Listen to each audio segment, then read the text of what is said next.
Homeopathy with doctor Ahmad जलाल के मोअज़्ज़ज़ नाज़रीन, अस्सलामु अलैकुम वरहमतुल्लाहि वबरकातुहू। मोहतरम नाज़रीन, आज की इस वीडियो में हम बात करेंगे एक बहुत ही कॉमन प्रॉब्लम डायबिटीज़ मेलाइटस के बारे में, शुगर के बारे में। यह बहुत ही कॉमन है, बच्चों को, बड़ों को, बूढ़ों को, औरतों को, महिलाओं को, बच्चियों को, ये किसी को भी हो सकता है, किसी भी एज में हो सकता है। आने वाले दिनों में इसके बहुत ज़्यादा पेशेंट होने वाले हैं क्योंकि हमारा जो लाइफ स्टाइल है बिल्कुल चेंज हो रहा है। आज हम इस वीडियो में गुफ्तगू करेंगे कि डायबिटीज़ क्या होता है, कैसे होता है, क्यों होता है और इसके क्या क्या कॉम्प्लिकेशन होते हैं और कौन सी होम्योपैथ की दवाएं हैं जिसे इस्तेमाल करनी चाहिए। तो दोस्तों, मैं हूं डॉक्टर अहमद जलाल, आपका अपने यूट्यूब चैनल में खैर मकदम करता हूं, वेलकम करता हूं।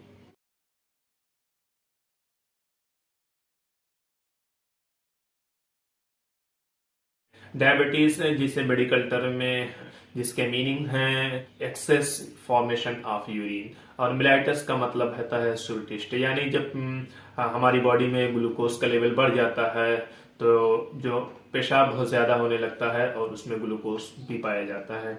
इसका जो रेंज है, यानी कि अगर हम खाली पेट रहते हैं और उस वक्त हम अगर अपना टेस्ट कराते हैं तो 70 से लेकर 100 मिलीग्राम पर डीएल तक अगर वो ग्लूकोज पाया जाता है तो इसका मतलब है नॉर्मल रेंज है। अगर 125 तक है फिर भी हम उसको गनीमत समझेंगे, लेकिन जो ही 125 से ज्यादा मिलेगा फास्टिंग में, इसका मतलब है हम शुगर के शिकार हैं। इसी तरह से अगर खाना खाने के बाद का टेस्ट लिया जाए तो 80 से या 90 से 130 तक पाया जाता है, और जो ही 145 से क्रॉस करता है इसका मतलब ये होता है कि अब शुगर की जो शिकायत पैदा हो गई है। इसी तरह से अगर ब्लड शुगर रैंडम जो होता है वो 80 से 160 के बीच में जो है कि मापा जाता है ब्लड लेवल, अगर इससे क्रॉस हुआ इसका मतलब ये होता है कि अब शुगर की शिकायत हो चुकी है। दोस्तों, जो शुगर होती है उसके 3 टाइप्स होती हैं। नंबर 1 जिसको मेडिकल टर्मिनोलॉजी में टाइप 1 कहते हैं, और उसका एक नाम है IDDM, यानी इंसुलिन डिपेंडेंट डायबिटीज मेलाइटस। इसका जो पेशेंट होता है वो बच्चा भी हो सकता है, बड़ा भी हो सकता है, या किसी भी एज में हो सकता है, क्योंकि इसमें जो हमारे बॉडी में एक ऑर्गन है जिसे हम पेनक्रियास कहते हैं, पेनक्रियास के बीटा सेल्स से एक हार्मोन का सिक्रेशन होता है जिसे हम सभी जानते हैं, उसका नाम इंसुलिन है। इंसुलिन हमारी बॉडी में जो ग्लूकोज होता है उसको कंट्रोल करता है। अगर किसी वजह से उसका फॉर्मेशन यानी उसका बनना कम हो जाता है, या अगर वो बनता तो है मगर जितना बनना चाहिए उतना नहीं बन पाता और उसमें उतना मेच्योरिटी नहीं होती, यानी वो उतना अच्छा नहीं होता, वो कारगर नहीं होता, या इसी तरह से वो बनता ही नहीं। ये 3 फेज होते हैं जिसकी वजह से हमारी बॉडी में ग्लूकोज का लेवल बढ़ा हुआ होता है। एक दूसरा स्टेप है जो टाइप 2 का है। टाइप 2 में ग्लूकोज ये एक मेच्योरिटी के बाद ही, यानी 30-35 साल की उम्र के बाद ही इसमें ग्लूकोज की शिकायत होती है, यानी ये होता है NIDDM, यानी non insulin dependent diabetes mellitus. इसमें जो होता है कि इंसुलिन पे हमेशा से डिपेंड नहीं रहता है, बल्कि एक उम्र के बाद ही इसको इस तरह की शिकायत पैदा होती है। एक तीसरा होता है conditional diabetes mellitus. Conditional diabetes mellitus का मतलब ये होता है कि कभी कोई दिक्कत हो गई, एक्सीडेंट हो गया, ट्रॉमा हो गया, जिसकी वजह से पेनक्रियास जो होता है वो गड़बड़ हो गया और इंसुलिन का फॉर्मेशन कम हो गया, तो ये एक इंसिडेंस हो गया जिसकी वजह से जो है कि इंसुलिन कम बन रहा है। या इसी तरह से गेस्टेशनल पीरियड में, यानी जब एक माँ हमल से होती है या प्रेग्नेंट होती है, ऐसे वक्त में जो है कि ग्लूकोज का लेवल बढ़ जाता है। एक फिक्स टाइम के बाद जब वो माँ डिलीवरी के बाद नॉर्मल पोजीशन में आती हैं तो ग्लूकोज भी नॉर्मल हो जाता है, लेकिन 5% ऐसी महिलाएं होती हैं जिनको ग्लूकोज बना रहता है। अब चलते हैं कि ग्लूकोज जो है वो हमारी बॉडी में कैसे एक्ट करता है। अब हम जानते हैं कि ग्लूकोज हमारे जिस्म में बहुत ही जरूरी और एसेंशियल सब्सटेंसेस है, क्योंकि ग्लूकोज के जरिए से ही हमको एनर्जी मिलती है और हमारे सेल्स को ग्रोथ करने में, डिवाइड करने में, बढ़ने में ग्लूकोज का बहुत ही अहम रोल है। लेकिन किसी वजह से अगर हमारे बॉडी में ग्लूकोज का लेवल बढ़ गया, अब वो कौन कौन से वजह है आइए अब हम समझते हैं। हमारे डेली रूटीन में हमको 70 से लेकर 100 मिलीग्राम तक की ग्लूकोज की जरूरत होती है, यानी एक दिन में 70 से लेकर 100 मिलीग्राम तक हमें ग्लूकोज की जरूरत है। किसी वजह से हम कुछ ऐसा खा रहे हैं, जैसे हम मीठा खा रहे हैं या कुछ इस तरह की चीजें खा रहे हैं जिसमें ग्लूकोज बहुत ज्यादा पाया जाता हो, तो हमारे जिसमें ग्लूकोज का लेवल बढ़ जाएगा। दूसरी चीज ये होती है कि हम कार्बोहाइड्रेट बहुत ज्यादा लेते हैं, जैसे चावल हो गया या रोटी हो गई, इसमें कार्बोहाइड्रेट बहुत ज्यादा पाया जाता है। लेकिन हम उसमें क्या करते हैं कि जो फाइबर होता है, यानी अगर हम रोटी को हम खाते हैं, इस्तेमाल करते हैं, तो उसको हम छान लेते हैं और उसका जो बहुत बारीक चीज होती है सिर्फ उसको इस्तेमाल करते हैं, और जिसमें फाइबर होता है उसको हम निकाल के फेंक देते हैं, जो कि बहुत ही जरूरी चीज होती है। तो हमारे जिस्म में फाइबर क्या करता है कि ग्लूकोज को होल्ड करता है, पकड़े रहता है, वो जल्दी से बॉडी में हजम नहीं होने देता, एब्जॉर्ब नहीं करता, जिसकी वजह से जब फाइबर नहीं होता और ग्लूकोज बहुत ज्यादा बॉडी में बढ़ने लगता है, क्योंकि उसका एब्जॉर्प्शन फास्ट हो जाता है, उसको कोई रोकने वाला नहीं होता है, तो हमारे जिस्म में ग्लूकोज का लेवल बढ़ जाता है। और जब ग्लूकोज का लेवल बढ़ता है तो जो हमारा इंसुलिन है उसको वो कमजोर कर देता है, उसका लोड बढ़ जाता है और उसको कमजोर कर देता है, उसकी ताकत को कम कर देता है। इसी तरह से जो हमारा पेनक्रियाज है, जहां से इंसुलिन का सिक्रेशन होता है, उसमें कोई डिफेक्ट आ गया और वहां से इंसुलिन नहीं बन पा रहा है, जैसे उसमें चोट लग गई हो, जैसे उसमें इन्फेक्शन हो गया हो, जैसे उसको पेनक्रियाज को रिमूव कर दिया गया, या पेनक्रियाज में सिस्ट पैदा हो गई, जिसकी वजह से पेनक्रियाज जो है इंसुलिन ही नहीं बना पा रहा हो, तो उसकी वजह से भी हो सकता है कि हमारे बॉडी में ग्लूकोज का लेवल बढ़ जाए, यानी सिंथेसिस ऑफ इंसुलिन में जो है कि प्रॉब्लम आ रही हो। इसी तरह से इंसुलिन का एक्टिवेशन कम हो जाता हो, जैसे बहुत सारे लोग बहुत ज्यादा स्ट्रेस में रहते हैं, बहुत ज्यादा तनाव में रहते हैं, जिसकी वजह से हार्मोन कुछ ऐसे सिक्रेशन होते हैं जो इंसुलिन की एक्टिविटी को कम कर देते हैं, और जब इंसुलिन एक्टिव नहीं हो पाएगा तो वो ग्लूकोज का मुकाबला नहीं कर पाएगा, जिसकी वजह से भी ग्लूकोज हमारी बॉडी में बढ़ जाता है। इसी तरह से वो लोग जो अल्कोहल लेते हैं, यानी नशा करते हैं, या सिगरेट पीते हैं, या इसी तरह से दारू का इस्तेमाल करते हैं, जिसे शराब का इस्तेमाल करते हैं, इन चीजों से भी हमारे जो इंसुलिन है बॉडी में उसका एक्टिवेशन कम हो जाता है। इसी तरह से वो लोग जिनका सेल जो रिसेप्टर्स है इंसुलिन का वो एक्टिव नहीं हो पाता, तो ये वो तमाम जो है कॉजेज हैं जिसकी वजह से हमारी बॉडी में ग्लूकोज लेवल बढ़ जाता है। अब आइए हम चलते हैं कि अगर ग्लूकोज लेवल बढ़ जाता है तो हमें क्या क्या कॉम्प्लिकेशन हो सकती है। देखिए, ये हमारी बॉडी में ग्लूकोज बहुत ही एसेंशियल है, मैंने कहा, लेकिन जब इस हर चीज की एक मुतय्यन मिकदार होती है, एक फिक्स लेवल होता है, उसको क्रॉस करने के बाद वहाँ कॉम्प्लिकेशन आ जाते हैं। तो जो हमारी ब्लड का वेसल्स है, ब्लड वेसल्स है, वो हमारे ब्लड की जो नली है उसके अंदर से गुजरता है, और जब उसमें ग्लूकोज बहुत ज्यादा हो जाएगा या तो उसमें गाढ़ापन आ जाएगा, जैसे कि हम कोई चीनी को किसी पानी में घोले तो चीनी कितनी गाढ़ी हो जाती है हम देखते हैं, तो वो जो गाढ़ी हो जाती है, ब्लड विस्कस हो जाता है, तो वो नली में आसानी से गुजरना मुश्किल हो जाता है। तो जो ब्लड प्लाज्मा होता है उसमें जो है अच्छे से वो हरकत नहीं कर पाती है, जिसकी वजह से बहुत ज्यादा गाढ़ी होने की वजह से बहुत ज्यादा प्रेशर पड़ता है, बहुत ज्यादा तेजी से वो एक जगह से दूसरी जगह नहीं जा पाती, और हमारी बॉडी में बहुत सारे ऐसे छोटे छोटी नली होती हैं जहाँ पे अच्छे तरीके से ब्लड का सर्कुलेशन नहीं हो पाता। जैसे हमारे ब्रेन में जो है वहाँ की कैपिलरीज इतनी छोटी होती हैं कि उसके दरमियान से जो हमारा जो ब्लड का सर्कुलेशन है वो अच्छे से नहीं हो पाता, जिसकी वजह से चक्कर आता है, कमजोरी होने लगती है। तो ये वो तमाम शिकायत होने लगती हैं। हमारा जो ग्लूकोज होता है वो प्लाज्मा में बहुत ज्यादा मिलता है, ब्लड में नहीं मिलता है, जिसकी वजह से ब्लड में जो डिफेंसिव मैकेनिज्म यानी WBC है उसका काम कमजोर हो जाता है। तो वो दिफा का यानी जो डिफेंस का काम करता है उसमें कमजोरी आ जाती है, जिसकी वजह से हमारी बॉडी में बहुत जल्दी जल्दी इन्फेक्शन होने लगता है, कोई भी प्रॉब्लम होता है ठीक नहीं होता है।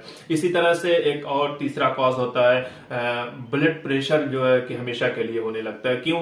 क्योंकि जब वेसल्स में ब्लड की नली में बहुत ज्यादा गाढ़ापन रहेगा और बहुत नली में दबाव बनेगा, किसी एक चीज को एक जगह से दूसरी जगह ले जाने के लिए जो ब्लड होता है उसको एक जगह से दूसरी जगह ले जाने के लिए बॉडी को बहुत ही प्रेशर लगाना पड़ता है, जिसकी वजह से नली पर प्रेशर पड़ता है और नली जो होती है वो हार्ड हो जाती है, सख्त हो जाती है और उसमें इंजरी भी हो जाती है।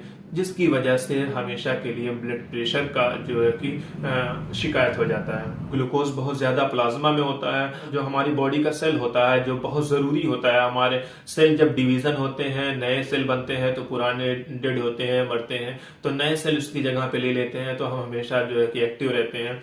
और जो जब ग्लूकोज प्लाज्मा में बहुत ज्यादा पाया जाता है, तो इसका मतलब ये होता है कि इंटरस्टिशियल स्पेस में भी पाया जाता है और वो सेल के अंदर नहीं जा पाता, जिसकी वजह से हमारा सेल कमजोर हो जाता है।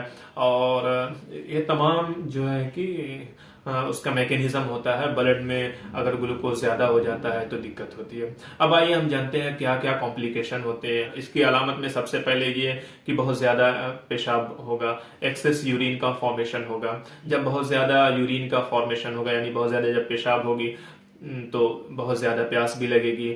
और उसके साथ ही जब हमारे सेल को न्यूट्रिशन नहीं मिलेगा तो बहुत ज्यादा भूख लगेगी, तो खाना भी बहुत ज्यादा खाना शुरू कर देंगे। इसी तरह से अगर जो हमारे सेल हैं उसको एनर्जी नहीं मिलेगी, उसको जो एक ताकत नहीं मिलेगी, तो वो हमारे जिस्म के अंदर जो प्रोटीन पहले से जो मौजूद है उनको तोड़ तोड़ के खाना शुरू कर देंगे, जिसकी वजह से वेट जो है कि लॉस होना शुरू हो जाएगा, कमजोरी होना शुरू हो जाएगी। इसी तरह से डीले वुंड हीलिंग होगा, यानी जो हमारा सेल है उसके अंदर ग्लूकोज नहीं पहुंच पाता। डीले वुंड हीलिंग होता है, यानी जो जख्म होता है वो जल्दी नहीं भरता है, क्योंकि जो सेल होता है उसके अंदर एनर्जी नहीं मिल पाती, इसलिए उसका डिवीजन नहीं होता। डिवीजन का मतलब ये होता है कि जब सेल में कहीं इंजरी होती है, जख्म लगता है, तो जो हमारा खराब सेल होता है वो बाहर निकलता है, नया सेल फिर से बनता है और उसकी जगह पे नया सेल आ जाता है। लेकिन अगर एनर्जी नहीं मिलेगी तो नया सेल जल्दी नहीं मिल पाएगा, डिवीजन नहीं हो पाएगा, नया सेल नहीं बढ़ेगा, तो जल्दी से वो चीज जख्म वो ठीक नहीं होता है। इसी तरह से इनफर्टिलिटी हो जाती है, यानी सेक्सुअल लॉस हो जाता है। जो हमारा हार्मोन होता है, हार्मोन में एनर्जी न मिलने की वजह से कमजोरी आ जाती है, इसलिए सेक्सुअलिटी जो है कि लॉस हो जाती है। या एक और वजह है कि जो हमारी विजन है वो कमजोर हो जाती है। हमारी जो आंख है उसमें एक पानी होता है जिसे एक्वस ह्यूमर कहते हैं, उसमें ग्लूकोज बहुत ज्यादा होने की वजह से वो गाढ़ापन हो जाता है, तो जो लाइट है, जो रोशनी है, वो हमारी आंखों के दरमियान से होते हुए रेटिना तक नहीं पहुंच सकती। इसी तरह से बहुत सारे प्रॉब्लम होते हैं। अब आइए हम चलते हैं इसके कॉम्प्लिकेशन क्या होते हैं। इसमें कॉम्प्लिकेशन ये होता है कि डायबिटीज की वजह से जो हमारे नली होती है उसमें बहुत सख्ती हो जाती है, उसमें प्रॉब्लम आ जाती है, जिसकी वजह से हमेशा के लिए ब्लड प्रेशर हो जाता है जो कभी ठीक नहीं होता। इसी तरह से रेटिनोपैथी की शिकायत हो जाती है, यानी हमारी आंख से मुतालिक बहुत सारी प्रॉब्लम हो जाती है। या जो है कि नेफ्रोपैथी हो जाती है, यानी कि जो हमारी किडनी होती है वो हमारे जिस्म में गैर जरूरी मादे को खारिज करती रहती है, लेकिन जब हमारे ब्लड सर्कुलेशन में बहुत ज्यादा ग्लूकोज पाया जाता है तो वो घूमते हुए किडनी के पास जाता है और किडनी उसको छानती है। लेकिन जब बहुत ज्यादा प्रेशर हो जाता है, बहुत ज्यादा ग्लूकोज बनने लगता है, तो किडनी पे इफेक्ट डालती है। किडनी को उसके जो, जैसे हम समझ लें कि हम एक छननी होती है जो बालू छानने वाली होती है, तो उसमें बहुत बड़ी अगर कंकड़ आ जाती है तो धीरे धीरे उसको वो फैला देती है, उसके साइज को डिस्टर्ब कर देती है। इसी तरह से जब ग्लूकोज होता है वो गाढ़ा होता है, बहुत ज्यादा फिल्टर करते करते हमारे जो ग्लोमेरुलर होता है उनके दरमियान से वो उसको गुजरते गुजरते उसको डिस्टर्ब कर देता है और बहुत ज्यादा जो है किडनी पे लोड पड़ता है, जिसकी वजह से किडनी भी खराब हो जाती है। इसी तरह से न्यूरोपैथी, यानी जो हमारी नर्व है उसके सेंसेशन को लॉस कर देती है, बहुत ज्यादा खराब कर देती है, जिसकी वजह से अगर कहीं भी हमें चोट लगती है, जख्म होता है, एहसास नहीं हो पाता, जिसे हम न्यूरोपैथी कहते हैं। इसी तरह से फुट गैंग्रीन, यानी कि वो शख्स जिसको डायबिटीज मेलाइटस होता है उसके लिए बहुत ही कॉमन चीज हम देखते हैं कि उनके पैर में चोट लगती है और उसको एहसास ही नहीं होता। और क्योंकि जैसा कि मैंने पहले जिक्र किया कि जो वुंड हीलिंग है, जो जख्म है, वो ठीक होने में टाइम लगता है, और जो नस है जब वो काम करना बंद कर देगी तो उसको पता भी नहीं चलेगा। एक तो उसको पता भी नहीं चलेगा, दूसरे उसकी जो जिल्द है वो जल्दी हील नहीं करेगी। इसलिए अगर पैर में चोट लग गई तो बहुत जल्दी उसका पैर सड़ने लगता है, गलने लगता है, खराब होने लगता है, बाद में पता चलता है कि तो इस तरह की बहुत सारी कॉम्प्लिकेशन पाई जाती हैं। दोस्तों, आज की वीडियो बहुत ही इंफॉर्मेटिव थी, इसलिए बहुत ज्यादा लंबी हो गई।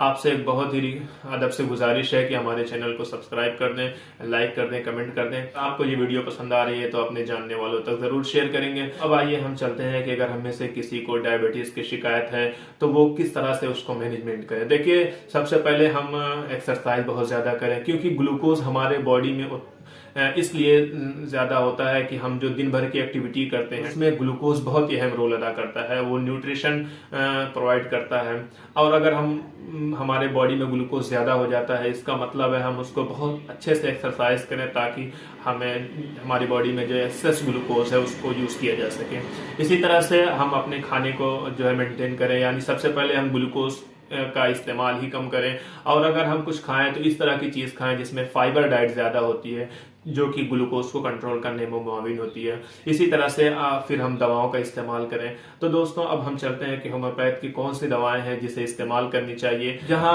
एलोपैथ की दवाओं का इस्तेमाल किया जाता है, वहीं अगर आप होम्योपैथ की दवाओं का भी इस्तेमाल करते हैं तो आपके ग्लूकोज लेवल को मेंटेन करने में बहुत ही मुआविन साबित होगी, मददगार साबित होगी। होम्योपैथ की 4 दवाओं का मैं जिक्र करूंगा जो कि मदर टिंचर में आप इस्तेमाल करेंगे। नंबर 1 साइजेजियम, जिसे मदर टिंचर में इस्तेमाल करना है। इसी के साथ साथ जेमनीमा मदर टिंचर में इस्तेमाल करना है। एब्रोमागस्टा, इसको मदर टिंचर में इस्तेमाल करना है। इन तीनों दवाओं को फार्मेसी से 30 ml की जो फाइल होती है उसमें लेकर आना है, और किसी एक शीशी में अच्छे से मिलाकर उसको रख लेना है, मिक्स करके अच्छे से रख लेना है, और उसको दिन भर में 3 मरतबा 15-15 बूंद जो है पानी में मिला के इस्तेमाल करना चाहिए। दोस्तों, कुछ दिन तक अगर आप इसका इस्तेमाल करते हैं और लगातार, इसी तरह से एक और दवा यूरेनियम नाइट्रेट 3x है, जिसे सुबह दोपहर शाम 2-2 टैबलेट इस्तेमाल करना चाहिए। इस तरह से आप लगातार इस्तेमाल करते रहें तो आपकी जो कॉम्प्लिकेशन है उसमें बेहतरी हो सकती है, आप नॉर्मल